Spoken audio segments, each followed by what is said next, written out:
নমস্কার বন্ধুরা, কেমন আছো সবাই? আশা করি অনেক ভালো আছো। তাই দেখো, একজন ওইদিকে অন্যায় করছে আর মা দুপুরবেলা রান্না করতে বসেছে। তা আমি প্রতিদিন মাকে জোগাড়জাতি করে দিই আর মা ওইদিকে বসে বসে রান্না করে। তাই একজনকে দেখতে পাচ্ছ ঘাড়ের উপরে প্রত্যেক দিন, এটা আজকে ভিডিও করেছি বলে তাই আমি ভিডিও করে সবাইকে দেখাচ্ছি যে ও প্রতিদিন কী করে। তা প্রত্যেক দিন ওই ঘাড়ের উপরে উঠে আসে, ঠিক আছে? কাঁচা আলু, কাঁচা পেঁয়াজ, যা যা সবজি কাটবো ম্যাডামকে তাই দিতে হবে, নাহলে হাত থেকে পুরো টেনে ধরবে, তোমাকে সবজি কাটতেই দেবে না, সারাক্ষণ ওই পুরো মানে আমাকে ওখানে ডিস্টার্ব করে যাবে। আর তার একজনের ছুটি আছে, একজন তো ঘাড়ের উপরে কম ছিল না, আর একজন মাথার উপরে উঠে এসেছে, দেখতে পাচ্ছ? মানে দুজন মিলে আমাকে পুরো জ্বালিয়ে মাত করে দিচ্ছে ওইখানটাতে। কখন থেকে চিৎকার করে করে আমার গলার অবস্থা পুরো খারাপ হয়ে গেছে দেখো। আর এই একজন সমানে আমাকে ডেকে যাবে, পারে তো দুটো হাত কাঁধের উপরে তুলে দিয়ে বাচ্চাদের মতো ঘাড়ের উপরে মাথাটা রেখে চুপ করে বসে থাকবে, ঠিক আছে? পুরো একটা বাচ্চা যেরকম করে না, পুরো সেম ওই রকম। আর সিদ্ধ ডিম বা মুড়ি এইসব দেখলে পাগল হয়ে যায়। আমি ওই জন্য ভাবি ও আগের জন্য মানে গরু ছিল, এই জন্য কুকুর হয়ে এসেছে, দেখতে পাচ্ছ? সমানে এখানে বসে থাকবে, যতক্ষণ আমি এখানে বসে থাকবো ও ততক্ষণ এখানে বসে থাকবে, ঠিক আছে? তা যেখানে যাবো পিছন পিছন ছুটবে। আর আজকে বিকেল সকালে কি হয়েছে জানো? আজকে সকালে হচ্ছে যখন আমি উপরে গিয়েছিলাম, মানে উপরে ঘর পরিষ্কার করতে, আমাদের উপরে সবে মানে উপরে ঘরে দরজাটা খুলেছি, সাইড করে উপর থেকে একটা সাপ আমার ঘাড়ের উপরে উঠে পড়লো, পড়ে নিচে পড়ে গেছে। আমি বলি বড় টিকটিকে টিকটিকে হবে হয়তো, মা নিচে তাকিয়ে দেখি কি বড় একটা সাপ। তা সাপটার আমি নাম জানি না, গায়ের মধ্যে এরকম ডোরা কাটা কাটা, এই দরজাটার সামনে তা গায়ের মধ্যে ডোরা কাটা কাটা দাগ ছিল। তা সাপটা ওখানে মানে মানে নিচটাতেই পড়ে গেছে, ঠিক আছে? তো ওকে কীভাবে ধরবো বা কীভাবে তাড়াবো আমি বুঝতেই পারছিলাম না। তা পড়ে গিয়ে ওকে আমি লাঠি দিয়ে এরকমভাবে মানে বাইরে ফেলার চেষ্টা করছিলাম, ও ওখানেই কিছুটা তেড়ে মেরে ঢুকে গেল।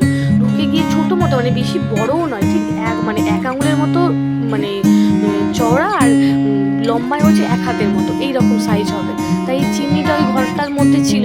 তা উপরে একটা রান্নাঘর আছে, যেটা উপরে রান্নাঘরটা ব্যবহার হয় না বলে চিমনিটা খুলে রাখা হয়েছে। তাই এই চিমনিটার ভিতরেই ঢুকে গেছে। তা কোথাটাই ঢুকেছে ওকে দেখতেই পেলাম না, ঢুকেছে আমি দেখেছি, ঠিক আছে, যে এইটার মধ্যেই ঢুকেছে, কিন্তু মানে ছোটো মতো সরু মতো কোথায় হয়তো ঢুকে গেছে। আর চিমনিটা এমনই সিস্টেম হয়তো খোলা যাবে না, ওকে নিয়ে এখন ওর পিছনেই এমনি করতে করতে সকালবেলা অনেক সময় নষ্ট হয়ে গেছে। সে মানে ধরতে তো পারলাম না, বের করতেও পারলাম না, উল্টে সময় নষ্ট হয়ে গেল, অনেক মানে কাজের সময় নষ্ট হয়ে গেল। তারপর ওর ভিতর ঢুকে গেছে বলে ওকে কী করেছি, বাইরে বার করে দিয়েছি ঝোল বারান্দায়। যদি বেরিয়েও যায় তাহলে বাইরে বেরিয়ে যাবে, ভিতরে থাকবে না, তাই না? তা ওই জন্য আমার মেয়েও পিছন ধরেছে, আমি তুই বাইরে দাঁড়া, আমি ভিতরে যাই বলে আমি তাড়াতাড়ি তুই ফোনটা ধর, ঠিক আছে? ওর হাতে ফোনটা ধরিয়ে দিয়ে আমি সকালবেলা যে প্রচণ্ড বৃষ্টি হচ্ছিল, তাই উপরে জামা কাপড়গুলো মেলতে পারছিলাম না, তাই ঝোল বারান্দায় দিয়ে রেখেছিলাম। তাই রোদ উঠেছে দেখো এখন, একটু বেলা হতেই তার ভালো জামা কাপড়গুলো একটু উপরে দিয়ে আসি। তো আমার পিছন ধরেছে, আমি ওকে বললাম তাই তুই আমার ফোনে একটু ভিডিওটা করে দে দেখি কেমন পারিস। তো আমার ফোনে ভিডিওটা ওকে ভয় দেখিয়ে রীতিমতো ওকে ভিডিও করিয়েছিলাম, নাহলে ও এতক্ষণ আমার ছাদে এসেও কোনো দিন একভাবে স্থিরভাবে থাকে না, ঠিক আছে? আমি বলেছিলাম না, ও এসে কোথায় ওখানে ফুল গাছ, নাহলে জল, এসে ওর ওখানে মানে ছোটো ছোটো ঠাকুরের জামা কাপড় আছে সেগুলো নিয়ে খেলতে শুরু করে দেয়। তা ও তো একা একা আসে না, আমি আমার সাথে, নাহলে ওর পিপির সাথে, নাহলে ওর বাবার সাথে, ও যা মানে সবার যারক না যারক সাথে আসে, ও একা একা ওপরে আসে না। আর এই একজন ওর কাজ ছাড়া হয়ে গেছে, হয়ে যাওয়ার পরে ও উপরে ঘাস খেতে শুরু করে দিয়েছে, যেটা ওর কাজ আর কি। ছাদে এসে ও ঘাস খেতে শুরু করে দেয়, ঠিক আছে? ও তো এক ধরনের গরু, তাই না? তাই তো। তারপরে হচ্ছে ও সারাক্ষণ আমাকে বলেই যাচ্ছে, মা ফোনটা রেখে দেবো, মা ফোনটা রেখে দেবো। আমি বললাম না, ফোন রাখবি না, ওখানে চুপ করে দাঁড়িয়ে থাকবি, নাহলে তো এক্ষুনি ফোনটা যদি অফ করতে বলি ও অন্যায় করতে শুরু করে দেবে, দেখেছো?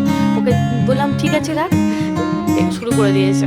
এসে একজন বালতিতে জল ঘাঁটছে, আর একজন ওইদিকে দেখো ঘাস খাচ্ছে। ভাবতে পারো, যে যার কাজ সেটা চাচ্ছে। কখন থেকে দুজনকে ডাকছি, কিছুতেই আসবে না। তাই আমি বললাম ঠিক আছে ওরা দুজনে থাক, আমি চলে যাচ্ছি। তো জুলিকে ডাকলাম, আয় তো মা, চলে আয়। দেখো জুলি পিছন পিছন আগে চলে এসেছে। তারপরে ওকে ভয় দেখালাম, আমার জুলি হচ্ছে আমার সব থেকে সোনামি, যেই ওই কথা বলেছি ও সবার আগে নেমে এসেছে। আর এই একজন মহারানী এসে গেছে, প্রত্যেক দিন দুপুরবেলা আসে, ঠিক আছে? ও আগেও আসতো, অনেক ছোট থেকেই আসে। এখন শুনছি ওর একটা ছোট্ট বেবি হয়েছে, ঠিক আছে, একটা। আর ওর বেবিটাকে এখন আনিনি, যেহেতু বর্ষার সময় চারিদিকে জল জমে আছে, তো তাই ও একাই এসেছে। তা ও মানে ও আগে ছাড়া থাকতো, সবার মানে বাড়িতে বাড়িতে রুটি খেয়ে বেড়াতো, না দিলে পুরো গেটে মানে শিং দিয়ে ধাক্কা মারতেই থাকবে, ঠিক আছে? যতক্ষণ না কিছু দেবে গেটের সামনে থেকে যাবেই না। তা ও এরকম মানে সবার বাড়িতে বাড়িতে মানে খাবার খেয়ে খেয়ে বেড়ায়, যেখানে আমাদের সামনেই সবজি মার্কেট আছে, এখানে সবজি বাজারে ও সবজি খায়, সবাই দেয়, ওকে খুব ভালোবাসে। আর ওর নাম আমি রেখেছি রানী।